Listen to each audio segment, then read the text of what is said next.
aujourd'hui, nous sommes avec le Dr Bakary Samb, directeur de Timbuktu Institute à Dakar, qui va nous parler de ce fléau de la désinformation liée à la Covid-19 et de manière générale de la menace que font peser les fake news sur la stabilité et la paix en Afrique, d'après une étude de Timbuktu Institute, Sahara International. Bonjour docteur. Bonjour. Alors docteur, comment l'Afrique a-t-elle jusqu'ici déjoué les macabres pronostics au début de la pandémie ? Oui, je crois qu'il y a d'abord cette prise de conscience dès le début de la pandémie que la seule phase gagnable en Afrique était la phase de la prévention au regard des déficiences qu'il y a au niveau du plateau médical. Ça, les pays africains l'ont compris et que très rapidement, les pays ont pris les mesures qu'il fallait au niveau de la prévention. En plus de ceci, je crois que ce qui a joué aussi, c'est la confiance que les populations ont eue sur les gouvernements. Par exemple, dans cette étude que nous avons menée entre le Timbuktu Institute et Sahara International, il en ressort que dans les pays sahéliens, 7 pays que nous avons étudiés, que 78% des populations faisaient confiance à la communication gouvernementale. L'autre chose, c'est que aussi, cette confiance aussi aux instances de santé sur le plan mondial, comme l'OMS, 66% de taux de confiance. Et je crois que ceci a joué largement sur la crédibilité des politiques mises en œuvre et sur cette phase de la prévention qui a été largement gagnée.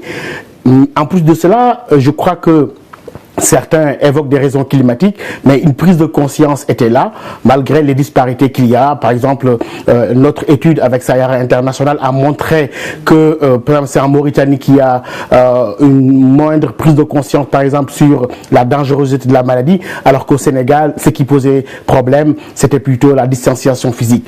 Néanmoins, l'Afrique a pu déjouer les prédictions macabres qu'on nous servait au début de cette pandémie-là et a montré une forte résilience qui se conforte aujourd'hui malgré la deuxième vague. Docteur Bakary Samb, quelle était la part de la solidarité comme l'initiative marocaine dans cette résilience africaine face à la Covid ?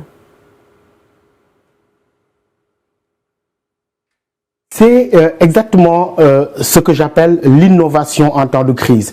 C'est-à-dire que les pays africains ont pu transformer cette crise sanitaire mondiale en une opportunité de relance de la coopération et de la solidarité sud-sud. L'initiative marocaine à l'égard des pays africains, c'était une grande émotion de voir ces avions marocains atterrir sur des aéroports de pays africains avec du matériel, en plus du matériel fabriqué dans des labos africains, c'est-à-dire sur le sol marocain.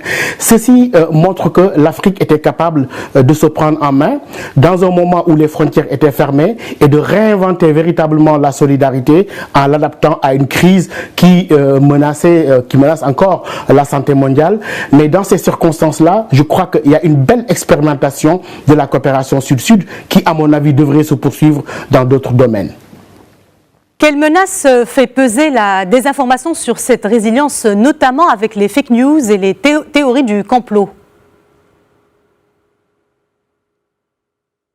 Alors, cette pandémie a mis les États africains devant un dilemme où ils doivent en même temps gérer le coronavirus, mais aussi le virus de la désinformation.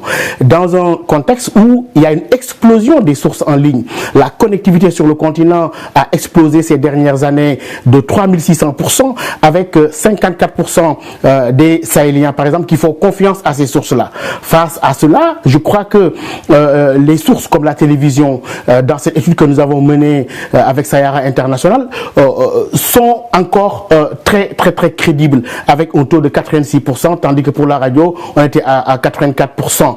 Je crois que donc l'audiovisuel a un rôle véritable à jouer parce que c'est encore du ressort de l'information qu'on peut contrôler et qu'on peut retracer. Maintenant, cette désinformation-là, avec des théories de complot, certains qui ne croient pas à l'existence de la maladie, d'autres aussi qui développent des théories sur le vaccin, etc. Alors que jusqu'ici, la chance de l'Afrique était cette prise de conscience par rapport à la dangerosité de la maladie.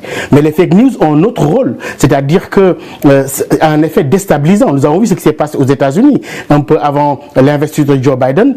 À cause de la désinformation, on a failli arriver à une crise politique dans une démocratie majeure.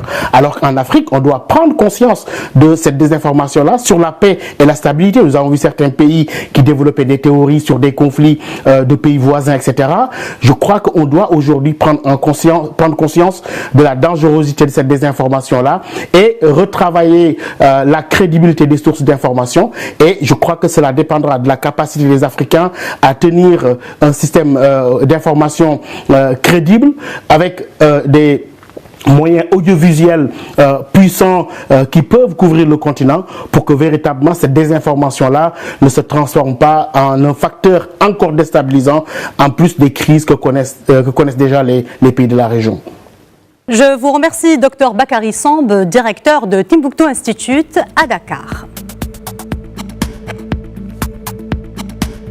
Voilà, c'était tout pour l'hebdo africain. Merci de l'avoir suivi. L'information continue sur Média 1 TV.